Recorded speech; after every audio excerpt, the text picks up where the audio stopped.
Mi nombre es Jessica Torres y voy a entrevistar a Manuel Guillermo Montenegro, quien vivió su adolescencia en la década de los 60. Manuel Guillermo, ¿cuál era tu género o artista preferido en los 60? En los años 60 apareció Rocío Dúrcal, apareció Rafael, eran mis artistas favoritos en español, aunque en ese tiempo había una serie de pues el grupo de los Beatles que era uno de los más famosos del mundo y estaban muy en apogeo y muy de moda. Estaban también los Rolling Stones, que no eran tampoco mi gusto, pero el boom musical en esa época era más que todo los Beatles de los años 60.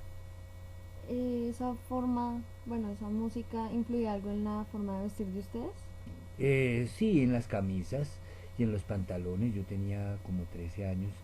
Esa época, pues, nosotros, pues, ellos se vestían con sus camisas anchas, de cuellos largos, pantalones entubados, pero la bota campana era ancha, con botas, semitaconcitos y el pelo largo.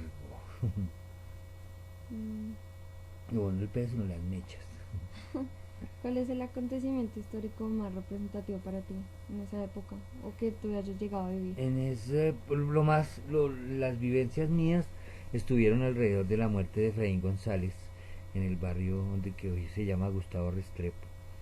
Me acuerdo yo que eso era un lote, en el lote de San Carlos, y estábamos estudiando. Yo estaba como en cuarto, en quinto de primaria, estábamos en clase de religión cuando de pronto empezamos a oír bombazos, y eso fue para nosotros muy difícil porque ahí nunca se escuchaba nada de esas cosas, y tuvimos que ver pues sufrir esa tarde de hoy, de jueves o viernes, como la muerte de Fray González a manos del Ejército Nacional, que le hicieron una emboscada gigantísima con cantidad de gente y de soldados ahí sobre la 27 Sur. Mm, Eso fue el acontecimiento que más me marcó a mí cuando yo estaba muy pollito.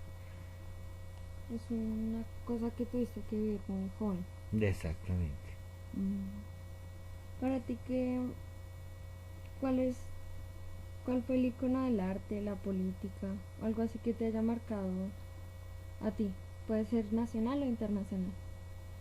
Na- a nivel nacional, porque nosotros en esa época internacionalmente teníamos poco contacto como ahora, que pues la dinámica de las telecomunicaciones es diferente a nuestra época, que era todo pues muy la, la televisión estaba recién metida aquí en el país. Entonces lógico que no teníamos mayor opción a nivel internacional. Teníamos que tener las vivencias nacionales, y por lo menos que yo me acuerde sería la muerte del señor Pumarejo, de López Pumarejo, que más fue lo que convivimos nosotros en esa época. Teníamos lo del señor Kennedy, que estaba influenciado mucho sobre nuestro país en esa época. Eh, ¿Qué más puedo yo informar de eso? Pues de lo que más me puedo acordar es solamente a nivel de política del señor Kennedy, que se vivía sobre nuestro país. La Alianza para el Progreso, que él trataba de inculcarla dentro de nosotros, y la muerte de algún presidente por ahí que me acuerde yo, pues en este momento no me acuerdo así mayor cosa de más. Mm.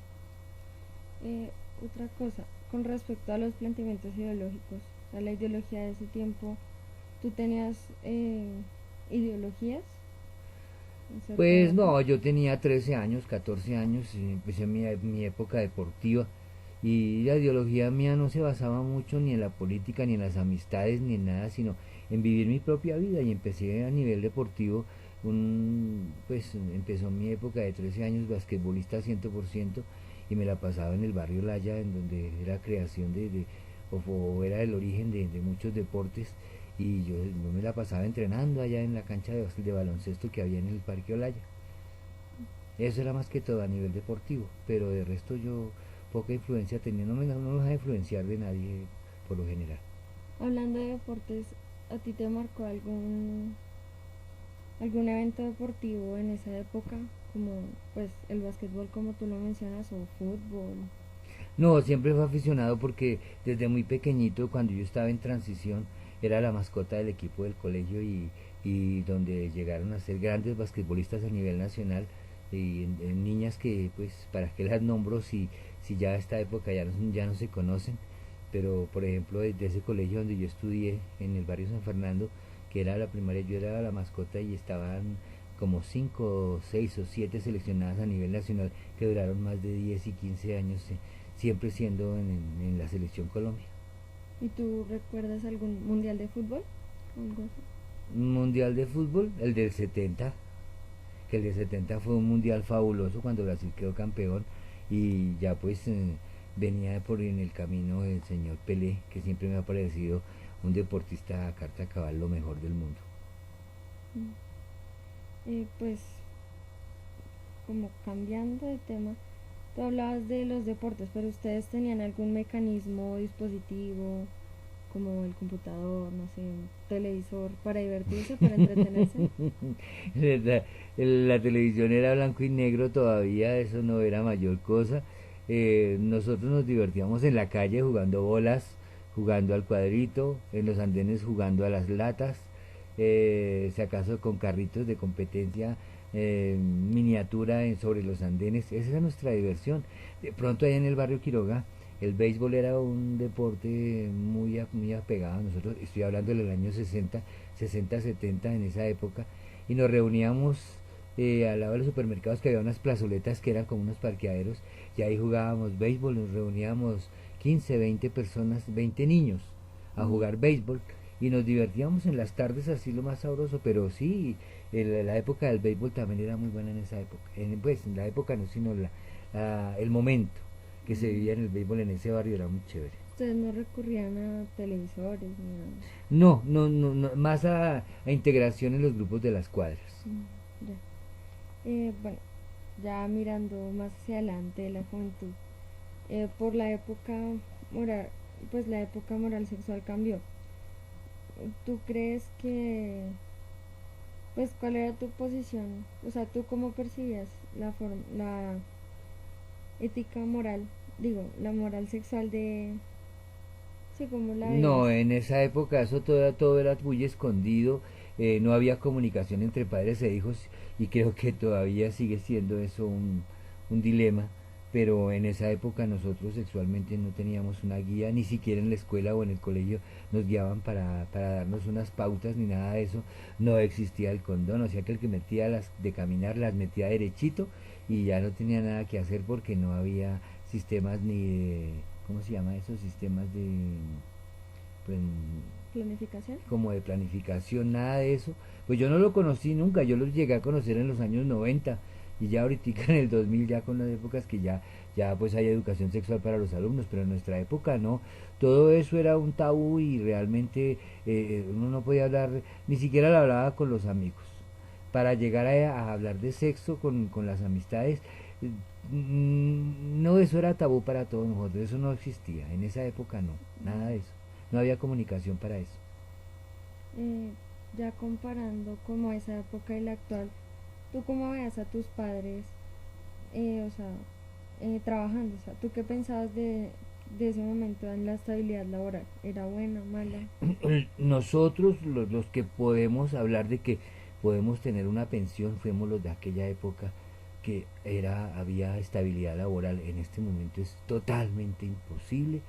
Yo creo que ni nuestros hijos ni sus hijos llegarán a ver una pensión. Afortunados nosotros que tuvimos una carrera administrativa, que trabajamos muy juiciositos, que se nos dio la oportunidad y que pudimos más o menos eh, pagar nuestra pensión. Afortunadamente podemos, pero en el futuro yo creo que eso ya no existe, porque este presidente acabó con todo. O sea, que el éxito económico era bueno o Es regular. regular, nuestro país siempre ha estado en términos medios. Hasta ahora nosotros siempre hemos sido un país, pues no es por demeritarlo, pero siempre nos han catalogado como país subdesarrollado. Nosotros vamos en vías de desarrollo, que es lo que se dice, pero para llegar a eso nos falta todavía mucho. Mm. Y ya para finalizar, ¿cuáles son las diferencias que tú ves de la juventud de esa época y la de ahora? No, eso es mucha evolución por debajo de la cama, muy tenaz, porque nosotros por lo menos éramos como más temerosos de la vida. Los muchachos de ahora son muy arriesgados, son supremamente extrovertidos. Nosotros éramos introvertidos, éramos una maraña de niños juiciosos, decentes, respetábamos mucho las niñas y los niños.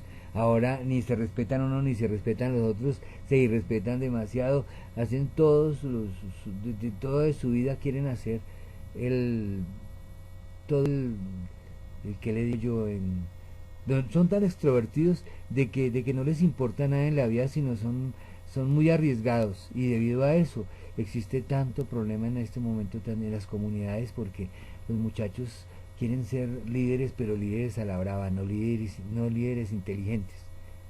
O sea que para ti eso es en parte mal, la juventud de ahora. Sí, pues no es malo, lo que pasa es que les falta que ellos ayuden, que se dejen ayudar de la gente experimentada, porque ellos quieren ser líderes pero sin experiencia, es muy complicado llegar a ese punto.